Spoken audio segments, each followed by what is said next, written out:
Hey, you guys, your girl G here, and welcome back to my channel. I want to go ahead and talk to you guys about an episode of Love and Marriage DC because I am a little bit behind. I was out of town spending time with some family.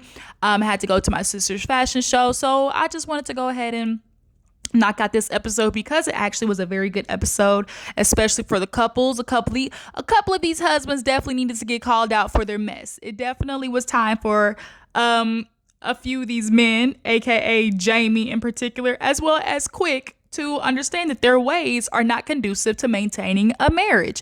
But nonetheless, I just want to appreciate you guys for your patience and just constantly supporting me. I'm going to try to do better with making sure my posts and everything are uploaded before, I go out of town. But nonetheless, let's not waste no time. Let's go ahead and get into the episode because this was a really good one to talk about, like I said. So we open up. We're basically going to the doctor's office with DJ Quicksilver and his wife, Ashley. We all know the issue that Ashley has with her husband. He won't bring his ass home. He wants to stay out working, DJing and everything. And at this point, it is starting to take a toll on him. So he goes to the hospital or goes to his doctor's appointment. And essentially, she tells him, like, your wrists are tired, your hands are tired. You need to take that break. And it's just so funny that this is the exact moment that this is happening because this is the exact time that Ashley is complaining. For your wife to be complaining that, hey, you need to cut back, spend time with your family, and your wrists are literally giving out at the same time. DJ Quick, I'm sorry, you no longer have an excuse for me. I just can't with him. DJ Silva right now is being very irresponsible. He's being very impulsive. And the doctor is literally telling you, hey, take, 6 weeks off, take a month off and wear this brace. That way you can, DJ in the long run. You can, you're only going to cut your career shorter and damage yourself more permanently because you are constantly using them. They said that it possibly could have been gout. I know a lot of people who use their wrists and hands often. You'll hear of carpal tunnel syndrome. I've heard that before. So at this point, Ashley's really just getting sick of him deciding he's going to be hard-headed because in the confessional, he was like, yeah, I'm not going to listen. And he was like, well, doc, at least can I ask this? If I just completely, disregard all the things you're going to say, he's asking that question because he knows he's going to disregard what she's saying. And she's like, look, if you continue this way, you can lose, sensation in your hand and you can lose operation of your hand because he mentioned it got so bad that he couldn't even tie his shoes. So that's why he was like, man, I really need to go to the doctor. And so Ashley and him were in the confessional and she was like, this is exactly what I've been saying. I tell him, cut back on the shows. I tell him spend time with your family. But DJ, Quick, he's basically using this excuse of, oh, I work to provide this lifestyle. Oh, I work, so my family can have these nice things. And it's like, yeah, but that's not what your family's asking for. I feel like he's being very selective with his hearing because your family is not asking for more things. They're asking for more quality time with you. And because you're a man, one, and not only that, you're a man who clearly believes that he doesn't have to help around the house because of that goddamn mug we all noticed that he had that said, go ask your mom. He's a man who essentially feels like because I have this certain lifestyle, how dare I have to come home and help with the kids, assist with, the home front. How dare I, take a seat back so my wife can actually do something that she enjoys. Because a lot of times, often we know women are sacrificing, their time, and putting it, towards assisting your husband. And when, the roles have to reverse, it does not happen. Men literally throw a fit. And I think DJ Quick is using DJing as an excuse, as he like to say, his coping mechanism. Okay, it's unhealthy. For one, you're using it as a coping mechanism, dealing with your childhood and the loss of your mother and things like that. But also as well, I just believe he, a lot of men, he's like a Marceau type dude. To me, DJ Quick and Ashley are like another Marceau and Tisha. That's just what it is. Or actually, no, I feel like, no, now that I think about it, Ashley and Quick are the Kimmy and Maurice, and Arena and Jamie are the Marceau and Tisha. Yep, that's what it is. Because Arena definitely has a lot more type of insecurities, and and Jamie has more of that emotional, abusive behavior that we see in Marceau to Tisha. So those are my comparisons for the couples. But nonetheless, like I was saying, Ashley's had enough. And he's like, well, that means I'm going to have to cut back. And she was like, oh, wow. Instead of 14 shows, maybe do 10. And it's not like she's telling you to stop completely. Bruh, it's not going to kill you to, instead of be doing 15 shows a month, to only do 6 or 7. Like, that's what's so annoying. Like, that's what's more annoying about it, is because he's acting like she's asking for something that is just totally just unattainable for you to wrap your head around. And you're not even scheduling time for your kids. That's the problem. A lot of men feel like they can put their family on the back burner because they're always going to be there. And nigga, you going to wake up one day and your wife and family is not going to be there. And you learn that life is short and you're not spending time with your family. From your experience of losing your mom and your dad, you should know that quality time is very important. So quick, get your shit together. Point blank, period. Moving on. So let's go ahead and knock out who else. What else do we have in these scenes for this episode? I watched it literally one time, you guys, so if I missed something, I apologize. Okay, let's go ahead and move on. I forgot that Quick and Ashley met with Monique and Chris. So basically, you guys know Monique is basically trying to make up for the fact that some shit got started and she was being middleman. So Ashley and Quick, they basically get some food ordered over there. They like, we eat meat, we don't do no vegan shit. I'm sorry, we ain't got no server. We on paper plates and stuff like that. There definitely was a sense of like trying to compare this abundance that Chris and Monique had, comparison. Like, they're basically trying to say like, oh, we're the cool house. And so Chris and Monique come over. Monique has been looking so good. Her looks, her hair, everything has just been on point. But nonetheless, they come over and it was not even, they didn't even ease into the goddamn conversation. They got straight into it. So here's what happened. They're like, so what happened with Winter? It's just so unfortunate. She's like, Ashley, I just want to apologize because that was not my plan. I didn't expect it to go that way. I wanted, to be at least just try to mend fences between you and Winter, because the way Winter made it seem was that y'all had this, basically Winter made it seem like they had this knockdown, drag out fight. And I'm not gonna lie, when I very first watched, I had to go back and watch because, I was on Twitter and, people were saying Monique translated the message to her exactly how she heard it. And I was like, let me go back and watch this again. Because I saw it more and more on Twitter, the more the flashbacks happened and the further in the episodes we went. And because my first opinion was, Monique, you definitely went back and told it in a way that the context was not, given. But as I go back and I watched it, I was realizing Winter was explaining it in a way that made it seem like all the like little side comments that she was saying just in the conversation with her and Monique, she made it seem like those were the things that she was saying in the conversation with Ashley and Arena, because she said, because she started with the fact that Ashley and Arena, as she quote unquote said, ambushed her.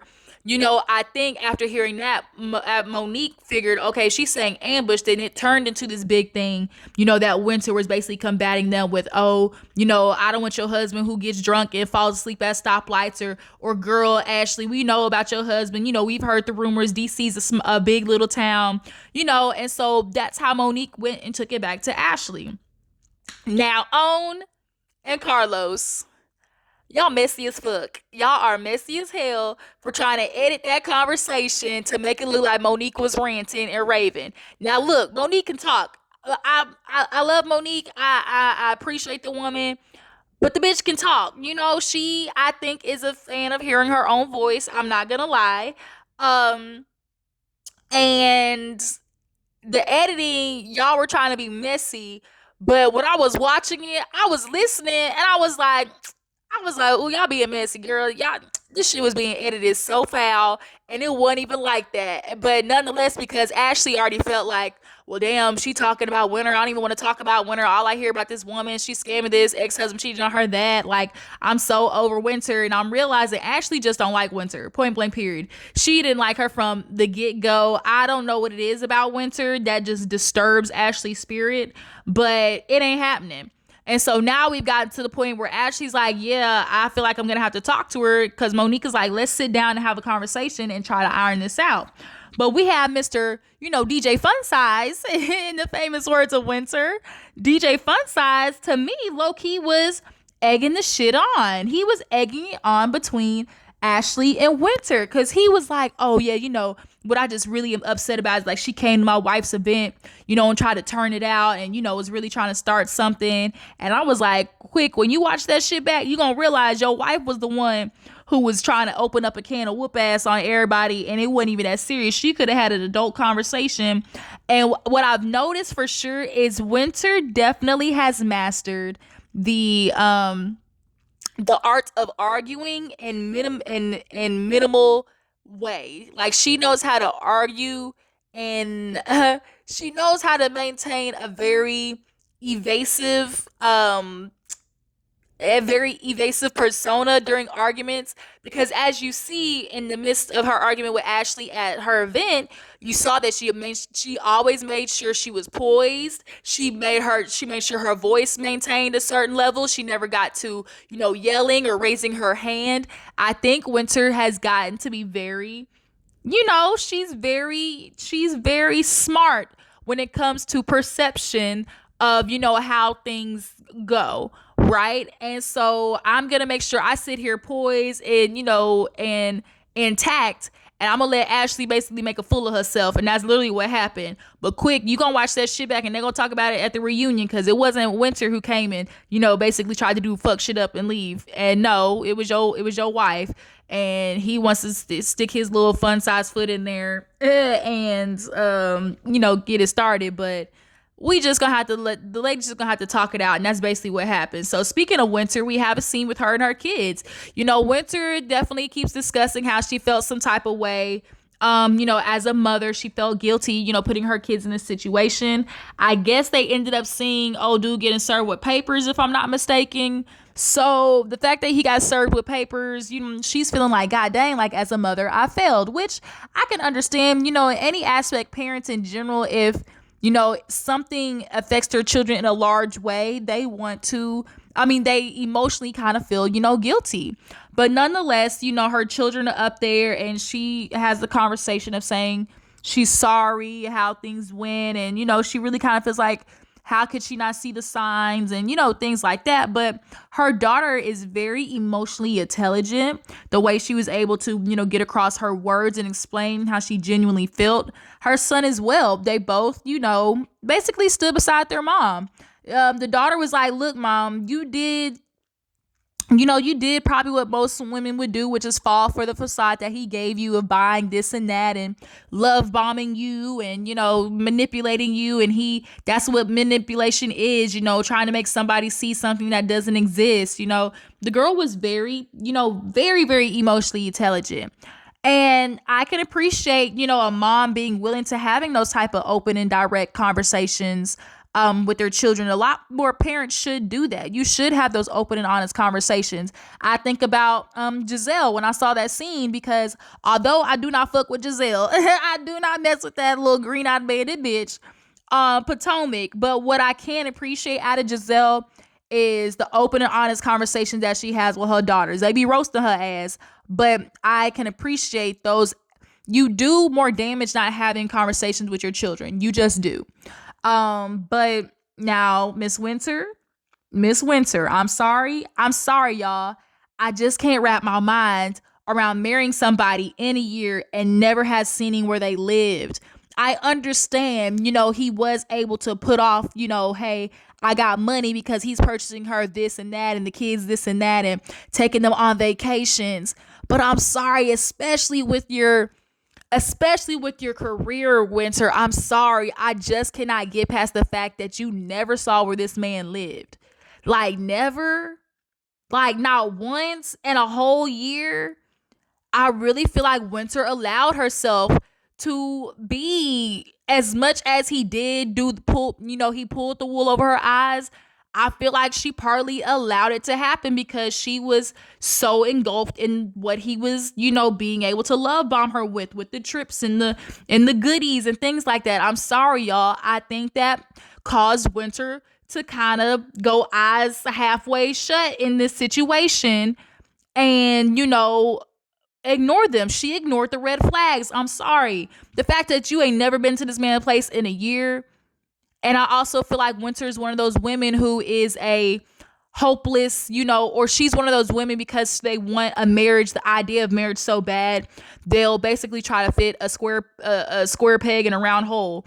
And it's like, don't do that, girl. This is why you in the situation you in, because you did not follow the right protocol of getting to truly and honestly know this man to the extent of just knowing where the fuck he lives, y'all. I'm sorry, I just don't get it. I just can't. I cannot see how, especially with her career, you did due diligence and you couldn't even figure out the fact that the man's car, like he had no car or nothing. Like, I'm sorry, y'all.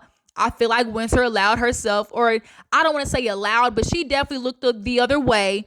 It was basically like, I'm just gonna ride this till the wheels fall off. I see that there's, a couple of things that don't quite add up, but I'm just gonna, if the ship's going down, I'm just gonna enjoy the ride. And that's basically what it's giving me. I'm sorry, y'all. If you don't agree, drop down in the comments and we'll discuss. But moving on. So we have Monique, Ashley, and Winter finally meet up, right? And Monique basically apologized and was like, look, y'all, I did not mean for it to turn out this way. I thought I was, relaying the message according to how Winter told me. That's how it came off. And Ashley was like, yeah, girl, now look, the conversation we had, I did not ambush you. I don't, you never told us that you felt ambushed. Like, I'm just not understanding where that came from. Then to hear Monique come back and tell me that you're saying all this shit about my husband, like, I'm not liking that. And so Winter was like, I felt like I was talking to a friend, or whatever. But, I never was saying anything about DJ Quick or, trying to be messy or saying it in a shady way, or I wasn't alluding to like knowing information. And I was like, now Winter, spring, summer, fall, Winter, what we not gonna do, boo-boo, is act like you did not say that shit in the shadiest of ways, because you did. You definitely were throwing out there or alluding to or insinuating all them dictionary thesaurus words. You were insinuating that Ashley was getting basically fucked over in her marriage with a man who's out here in these streets with community dick. Okay, we're not gonna act like that's how you said it, bitch. We not, like, girl, we not gonna do that. We not gonna do that. I'm starting to feel like that bald, that half shaved head is representing a little bit of how you acting. A little bit, you talking out of both sides of your neck, girl. I'm sorry. And then she pulled I definitely didn't want to do that to you, especially as a black woman. And Ashley was like, girl, miss me with that. Black woman, red woman, green or purple. If you talking about my relationship, it's bitch on sight, pretty much.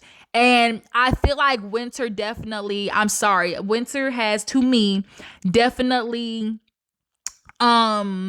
she's kind of copulated away because of her previous, life circumstances. She's found a way to play this, the victimized, terms, or knows what, terms to use. Oh, as a black woman, or you're victim shaming, or, like that stuff I don't like, because there are women who will try to use a social cue, or jump on a social, cause, and use that to be like the wave force behind, either redirecting a conversation or turning it into a narrative that, works for them. And I feel like Winter has done that very well, because she has previously been victimized in her relationship of being, the woman who got cheated on or had a baby on, and, her now ex-husband is a scammer too. Like, I'm sorry, like, how is it that she's always found herself in these, basically, taking advantage of, roles. And I don't know, it's just something about the way she's always looking to throw in some type of stance of, as a black woman, or, oh, I'm, you're blaming me, I'm a victim, and you're trying to shame me. And it's just like, I don't know, something about that just gives me real. Winter is the bitch you got to keep your eye on. She real sneaky. I mean, all of them are, but just, I don't like women who do that. I'm sorry. But nonetheless, Ashley called it out, and she was like, look, okay, from here, I guess we'll have a clean slate, but I'm not gonna lie, like, at this point, bitch, we just toasting to being cordial. Point blank period. Monique, she was definitely in that scene trying to clear her name. She's like, I just wanted to say, I'm sorry, Ashley, if you feel a certain type of way, or, Winter, it was not my intention to do this. And basically both Winter and Ashley in their confessional was like, yeah, bitch, all right. Or as my brother say, I ho. Like, I ho, whatever you say. So then we get to the good part, y'all. We get to the salt cave, y'all. Terri was the truth. Terri was the goddamn truth. She basically is an energy reader, and she can pull up basically the subconscious of an individual, because that's honestly, a lot of people don't know that your subconscious is where your truth lies, like where you actually move through your life. You move through your subconscious thoughts, your feelings, your triggers and traumas. They all lie there.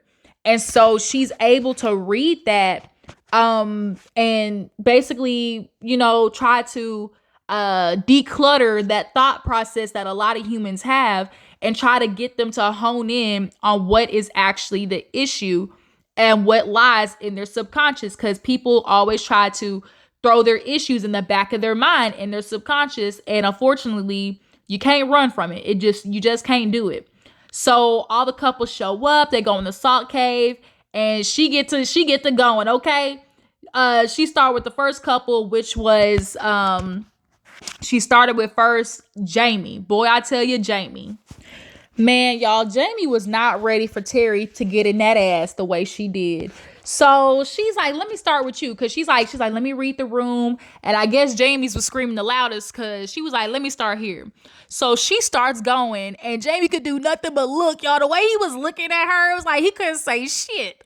So she's like, I'm picking up like on a lot of aggression. The word, I just keep seeing pit bull, like pit bull, bulldog.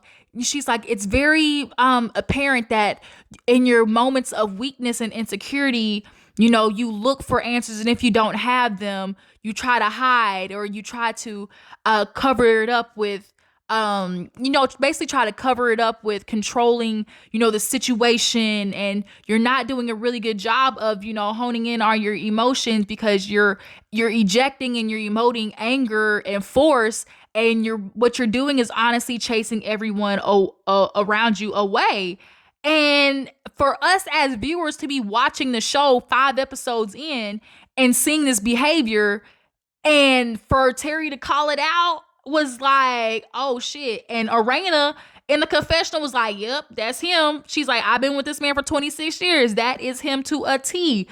And for the fact that his kids say, you need to change your controlling, like the daughter, like all of that, it's very true. Oh shit. Speaking of the daughter, let me go back real quick. Arena and Ashley basically go out for drinks, and they essentially talk about how the daddy was like coming to her to try to get the mom in check. And she was like, that ain't my job. And she was like, I've seen how you live with that man. I know he has issues. And, from an outside looking in, like he definitely has some shit he has to work through. And so for the daughter to be able to call that out as an onlooker, and as for us as viewers, as an onlooker, to see how Jamie works, it's like, shit, she was on that ass. And Jamie didn't like it. But at the end of the day, it is what it is. You have anger issues. She pointed out his childhood. So he was a man who grew up in the 70s, the crack era, with a black man. So we could imagine he probably went through some abusive / borderline abusive, childhood. And so now he's evoking that right now, and he's taking a lot of his anger out on Arena, and she's trying to put on a happy face. And she eventually moves over to Arena, and literally within the first 2 sentences, this bitch starts crying, because she's like, I see, gotta keep up a smile, gotta keep up perfection, appearance, I gotta make sure it all looks good. And she's like, am I hitting the nail on the hammer? She was like, yeah. And like Arena literally just like bust out crying. And Jamie like taps her on the leg, and she was like, no, don't do that. And we notice that every time Arena starts talking about something that Jamie don't necessarily want to hear or doesn't want people to know, he's either like trying to shut her down or hush her. And he did that again in this situation. And she's like, no, that's not what she needs, for you to try to check her to, stop crying. She needs for you to hold her and embrace her. And the fact that he doesn't know how to do that, and even in the confessional, he was like, oh, she don't cry, or like, I don't see her cry. Like, so this, like, I don't know how to react. That says a lot. That really says a lot. So then we move on to Ashley and Quick. Basically, she got on Quick's ass for, you need to quit, living on this surface level. You need to find out a way to stop running away from your issues doing DJing. And he knew that. He knew that already. And then she's like, why am I seeing a line of 9s? I see 9. What grade is that? 3rd grade? And he was like, oh shit, like my mom died in the 3rd grade. I was 9 years old. And then not only that, his dad passed away in 1999. So Quick at that point was like, oh shit, like she the truth. So this is nothing new for us to see that DJ Quick needs to cut back. But the fact that it's getting in confirmation through this woman, something that Ashley has been saying, is honestly even more annoying, to be honest. It's annoying because it's like, how many people have to say the same exact thing? Ashley's like, yeah, you're on the road and you're not really dealing with the issues at home, and you're not, because he's like, he's like, I hate getting good news because every time I get good news within that year, something tragic happens. So he's like, he's basically running from stuff. And it's like, you can't live life that way, because here it is. Now you're trying to give the world all of you as a DJ, but you're not even giving your wife half of that. She wants whatever his real name is. She doesn't want DJ Quicksilver. She wants, Quick she grew up with. And the fact that you keeping her at a surface level, Ashley's going to tolerate it because she likes the life she lives. But essentially, she's having the same issue Monique is having, which is, I want an emotional connection with my husband. So then we get to that. And essentially, Terri points out to Chris, she was saying, like, you can't live through your wife. You got to make sure you have something for you. And that's what, Monique and his life coach essentially were saying to him already. You need to have something for you. What is your passion? What is your purpose? And a lot of men who are athletes who end up quitting the sport, they go through a depressive transitional phase. So many athletes talk about that because it's like, you don't have the limelight on you. You're not getting in those pads. You're not getting in that suit that makes you feel good. And what do you have out of that? So, Monique already knew that, tried to hold up to him. But at this point, it's going to be very hard for Chris to try to break down that wall. But he needs to find a purpose so he can grow and keep his wife, because she's ready to go. But you guys, that was Love and Marriage not Love and Marriage Huntsville, but DC. I appreciate y'all for tuning in. Tell me what you feel about the episode. What do you guys think about, Miss Terri? And I appreciate y'all for tuning in. Bye.